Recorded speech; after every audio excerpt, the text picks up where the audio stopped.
Welcome to I Get It. I'm your host, Tara Wages, and if this is your first week joining us, it is unlike any podcast you've listened to so far. We are now 2 weeks out from the murder of George Floyd, and with this week's podcast, I wanted to sit back and listen and bring on an anti-racism expert in our community and listen and learn and see how we can move forward with her here in the Shoals, Florence, Alabama. And so I want to introduce you to Camille Bennett. Camille came into our studio and I was able to have a conversation with her and talk about what life was like for her growing up in Muscle Shoals, Alabama. As a mother now to 2 teenage boys, she works full-time with her husband, Taurus, and is also leading a movement in our community and hear how to be an ally through this. And she gives some very specific steps and just really lets us into her world. So please listen. And at the end, I'm going to update you on the monument project that she has been working on and removing the Confederate monument here in our town. So take a listen, and thank you so much, Camille, for one, being here, lending your voice, and for everything you've done in our community. Welcome to I Get It, a podcast for the modern woman who doesn't want to live mediocre. We're balancing babies on our hips, typing out that important email, and flipping pancakes at the same time. Not to mention, keeping things steamy with our husbands right before we put our face mask on for the night. It's not easy, and you are not alone. I'm your host, Tara Wages, and I get it. My name is Camille Bennett. I'm the executive director and founder of Project Say Something. Our mission is to eradicate racism, to connect historical narratives to the present, and to empower Black communities. When I moved here, I was 13. Now, I moved here from the island of St. Martin. I have family there. So St. Martin, though the citizens are predominantly Black, it's very diverse. So, you have people from, one side is Dutch, one side is French. So you have people from Holland and India and Suriname. And we all, as long as you live on St. Martin, we peacefully coexisted. Government was predominantly Black. All of my teachers were Black. Business owners are Black. So there was just a ton of empowerment there. And moving to Florence, people are always like, I'm sure you hated it. I did not. I loved the Shoals the moment I got here. I loved the sense of community. I loved that I could go into a store, someone could look at me and say, I know your grandmother, but they don't know me. And I was like, how do you know? They were like, I know your face. And that was beautiful. And I love that connection to my ancestors. So I always felt like I could get a lot done here. As a 13-year-old kid, I had to go to Muscle Shoals High School, which was an extremely racist environment. And the Black students, I think there were maybe 100 of us, maybe 100 to 200 total in the school. But we had such a close bond. I remember moving there. No one knew me, but they were just like, you're with us. You have to be. And we were very close, very fast, because we were all trying to navigate that racist space. There was a lot of pain. There was a lot of, I heard the N-word for sure. Told a teacher nothing happened. They just did a lot to us to try and break us down, really. And most of us made it through successfully. It gave me a sneak peek into what I am. So when I got to Muscle Shoals, I'm gonna cry. When I got to Muscle Shoals, I saw the world. I saw Black people as we could be, because I'd seen it on St. Martin. I saw the empowerment. I saw the pride. And when I got to Muscle Shoals, I realized quickly that though we were all strong and amazing, we were going to have to put our heads down and get through it. But I remember as a kid just trying to get everybody going, trying to get a Black history program going. I remember them segregating us. Like back then we didn't have computers. I'm dating myself, but we had to do like this thing called data match where you take a little survey and then it matches you with people in the school. So they took all the Black students out and they made us only be matched with other Black students. And I remember going to the principal and just being outraged. I was like, do you understand that this is segregation? You cannot do this. His name was Dr. Harry Smith. Fast forward, he ended up getting caught using crack. I mean, you can't make this up. He was just not a good leader, and he was racist.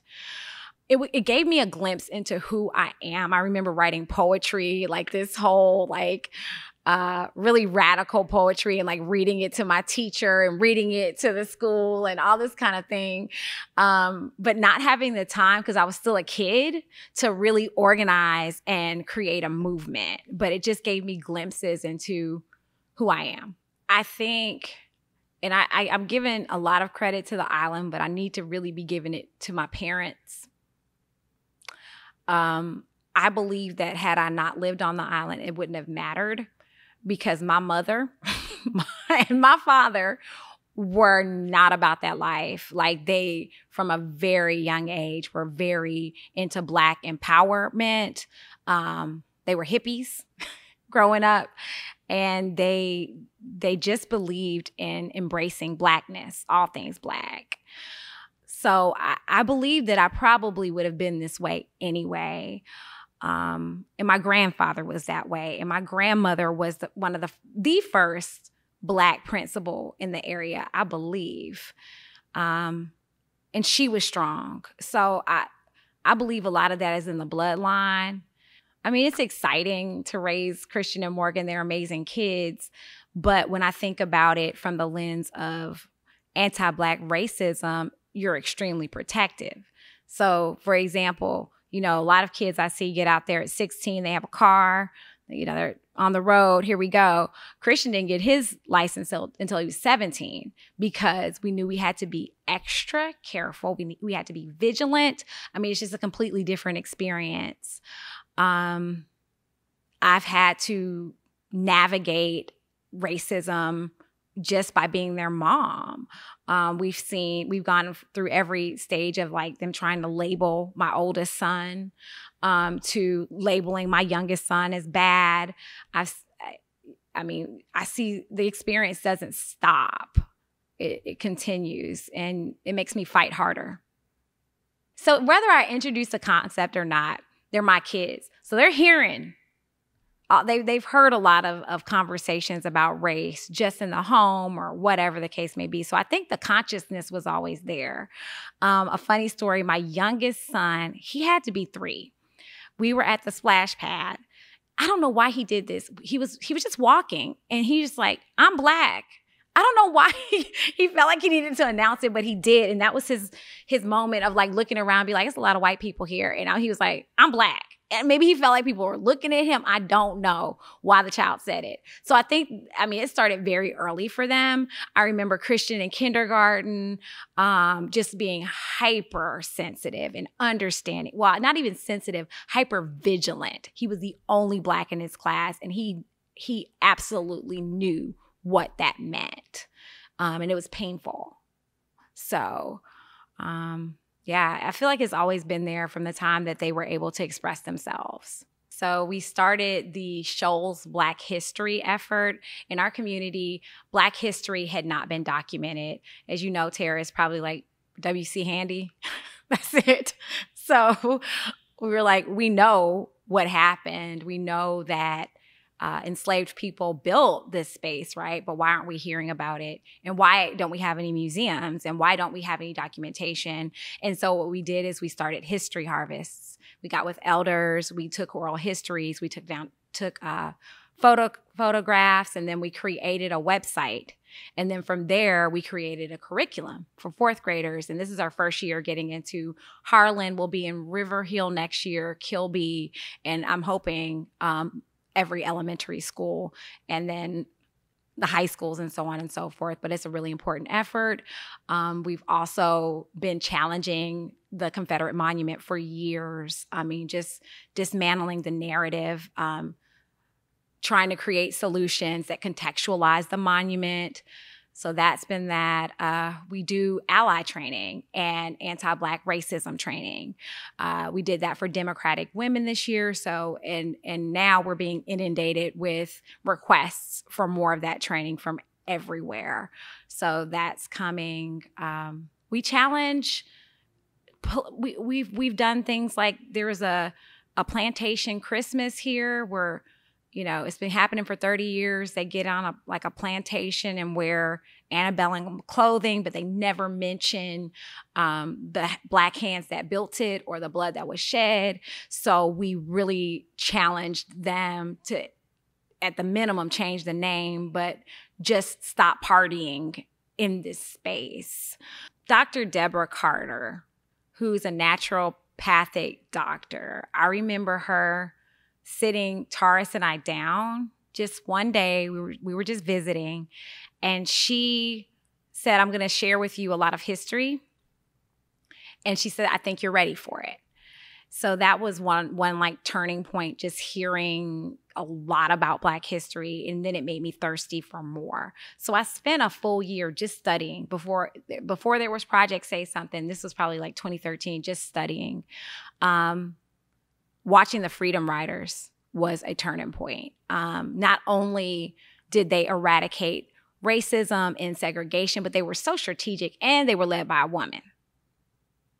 So that, I was like, wow, okay, because I live here. What does racial justice look like in a predominantly white community? How are we going to get this done? And it looks like they got it done through a lot of strategy and a lot of allyship, right? There were people putting their lives on the line, willing to get beaten, arrested. They did not care. They were going to move forward with the mission. So those were the things that I guess had the most influence. It started off with the monument. You know, Alabama had its grips on all Confederate monuments. They passed the Memorial Preservation Act, I think it was in 2017, and said, don't touch them, don't move them. You know, and there will be fines and there will be consequences for that. So we had to really think outside the box and say, okay, there's a reason they're being really protective of these monuments. And I think it was right around the time that Charlottesville happened.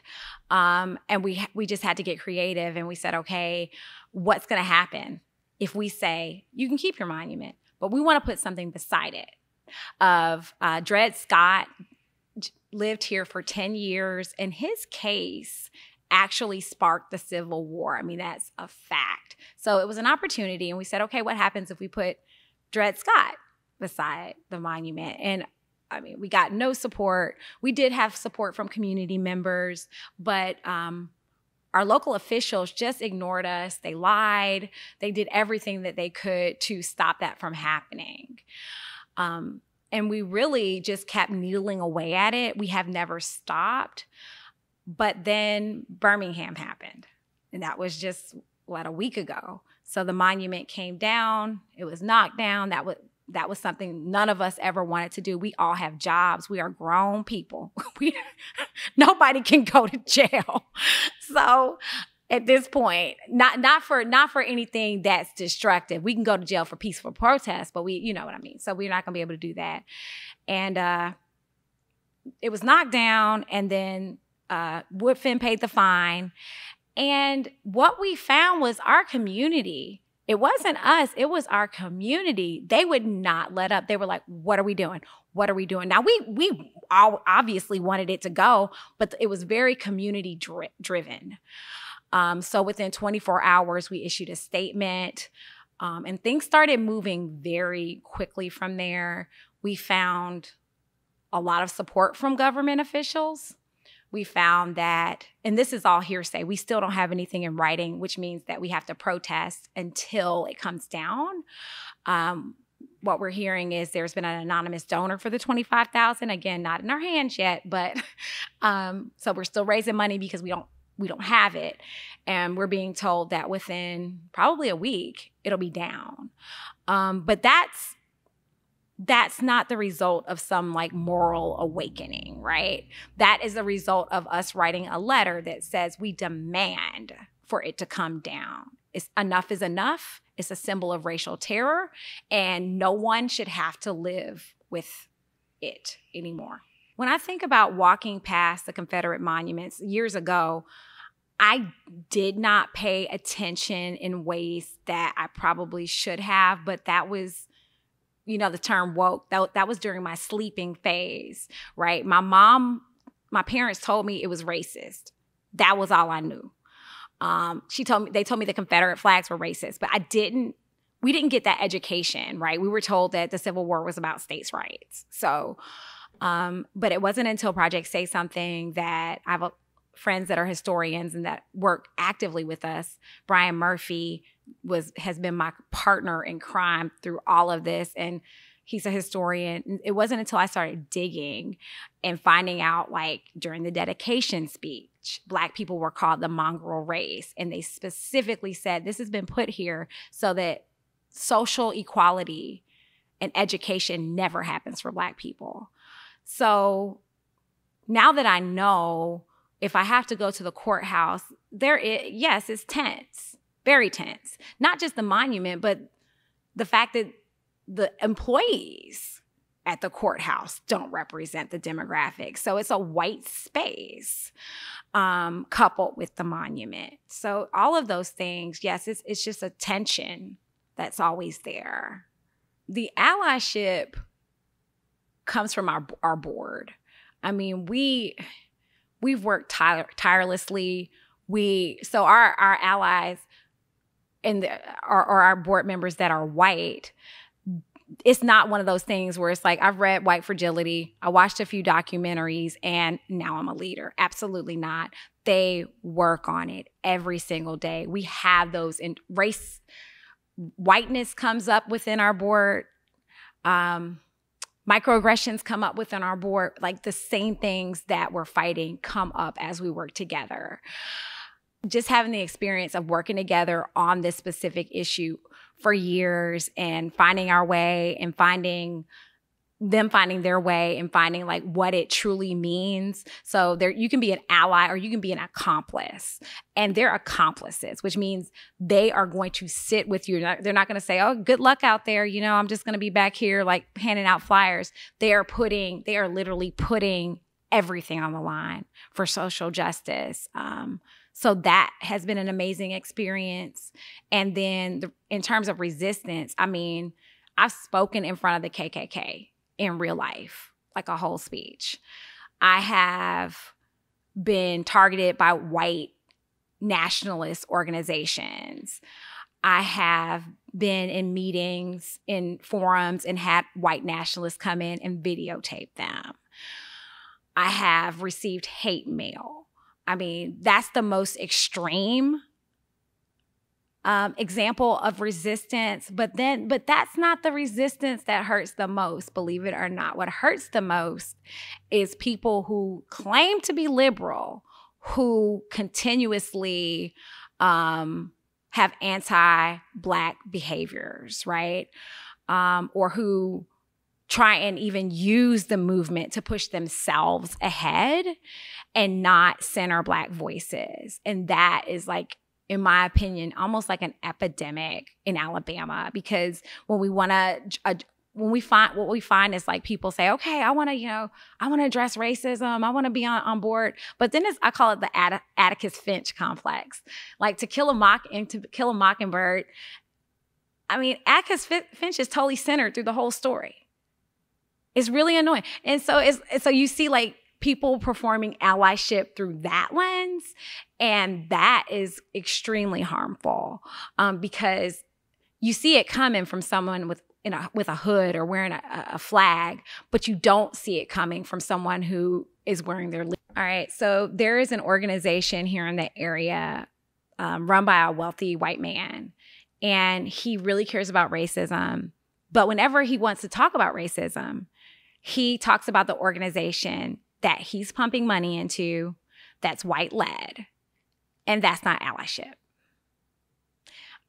Because ultimately, in some way, he's benefiting, right? So that's the strongest example. We've also had, like, allies who saw a project that we were doing and just completely take it. We had a professor write a $50,000 grant on the history harvest. It is literally a cut and paste. I said this in a speech. I think the first step is like not only reading and studying, because there are tons of resources out there. I mean, all you have to do is Google it. Allyship, racism. You're going to see you're going to have a ton of resources. So do that. But then also, as you're studying, do self-examination, like look inside of yourself. A lot of the biggest mistake I see white people who want to eradicate racism make is they see all of the things that are happening, or they read about it, but then they start pointing their fingers outside of themselves. Like they notice it in other people, but they don't notice it within themselves. And I think that if they're serious about doing that work, I would say it would take years to really unravel, because it's structural. So it's there from the moment you can process the world. It's there. So that would be like the first step, just that self-examination. And then also, I believe like people make racism this whole like emotional thing, like if I'm nice or if I do all this. And really what it is structural is about money and it's about power.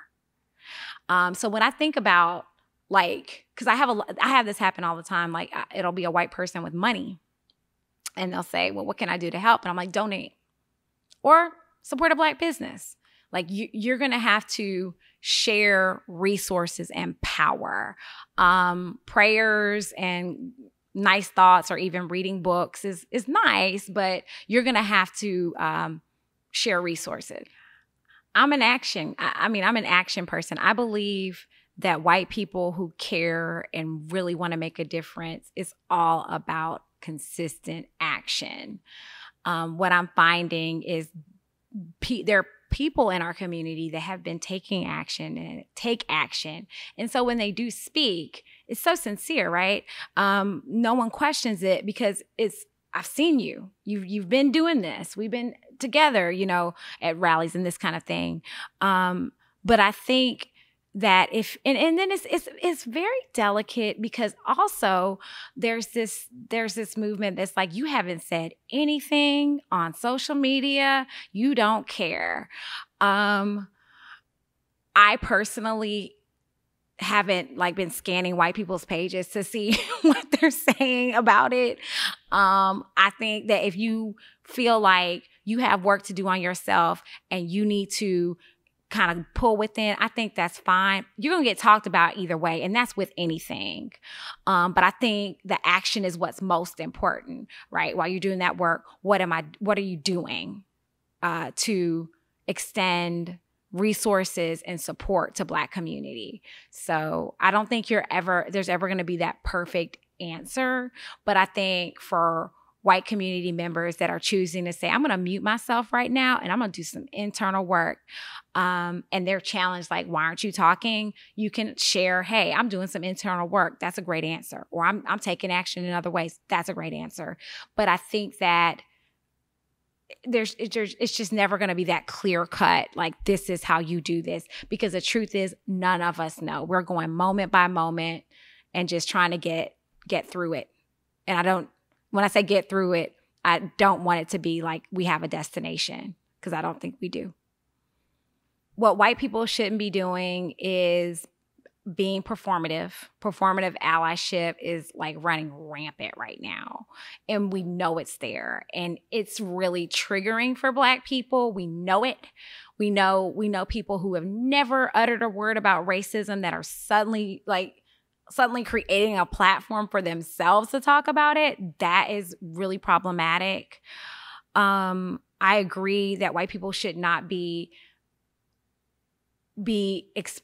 should not expect us to unpack emotional trauma in this moment. But then also, I hold space for my white brothers and sisters that have been doing the work, that have been showing up to everything since the beginning, that are like, I'm messed up. Can we talk? I hold space for that, because I know that they were there before and they're going to be there still. I have received an overwhelming amount of just texts like, hey, are you okay? Love you so much, from white people in this community, which is beautiful. And it's just that. I spoke to this, but I'll say it again. If you have a white-led organization that is dismantling racism in this community, this is not the time to push your platform forward, and you should really rethink your platform in general, and who benefits. Or even if you're providing services that are seemingly beneficial, what lens are those services coming from, right? Because it's really like, how do you know what's beneficial? So don't do that. And I think it's a time for atonement. So if there were, and that's another thing too, allyship or accomplice, tons of mistakes are going to happen, like a ton. It's very messy and the mistakes keep happening. Even Robin DiAngelo in her book tells about some very cringy mistakes that she made. So hold space for that. Keep going. Don't be fragile right now, please. Like, this is not the time. If you have Black friends and this is your time to, like, it comes up within you and you want to say something, especially online, try not to. Unpack that with another white person. That's what I've got for now. I'm still angry. I mean, right now it's looking like a project that we've worked on diligently for 3 years is about to go. That should be a great feeling. But it's not, because Ahmaud Arbery, Breonna Taylor, George Floyd, they had to die in front of our faces for it even to, for people to even connect those dots.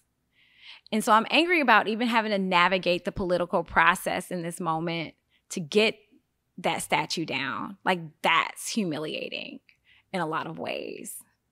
So I'm angry and impatient. I don't have a lot of tolerance for foolishness right now. That's where I'm at.